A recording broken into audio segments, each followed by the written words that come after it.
ট্রেনের ধাক্কায় মৃত্যু হলো এক ব্যক্তির। মৃত ব্যক্তির নাম বলরাম বর্মন। মাথাভাঙা ১ নম্বর ব্লকের হাজরাহাট ২ নম্বর গ্রাম পঞ্চায়েতের খাটের বাড়ি এলাকায় ট্রেনের ধাক্কায় মৃত্যু হয় ওই ব্যক্তির মৃত্যুর খবরে কান্নায় ভেঙে পড়েছেন পরিবারের সদস্যরা। স্থানীয় সূত্রে জানা গিয়েছে, ওই ব্যক্তি মদ্যপ অবস্থায় ট্রেনের সামনে চলে আসায় ওই সময় রেল লাইন দিয়ে যাওয়া ট্রেনের ধাক্কায় দুর্ঘটনাটি ঘটে। দুর্ঘটনার খবর পেয়ে ঘটনাস্থলে ছুটে আসে মাথাভাঙা থানার পুলিশ। পুলিশ দেহটি উদ্ধার করে ময়নাতদন্তের জন্য মাথাভাঙা হাসপাতালের মর্গে পাঠিয়েছে। কিভাবে এরকমটা হলো?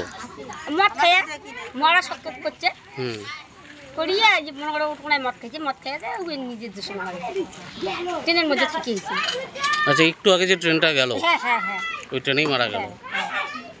কি নাম ওনার? বলরাম। বলরাম বর্মন। বাড়ি এখানেই? হ্যাঁ, বউ হ্যাঁ।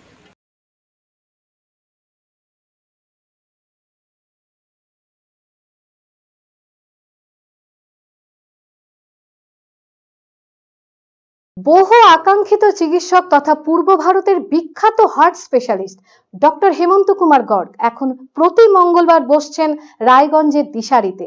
শিশু সহ যে কোনো বয়সের রোগীদের হার্ট সংক্রান্ত যে কোনো সমস্যায় আজই যোগাযোগ করুন রায়গঞ্জ উকিলপাড়া স্থিত দিশারি হেলথ কেয়ারে। ফোন নাম্বার 7477785509 ও 7477785512।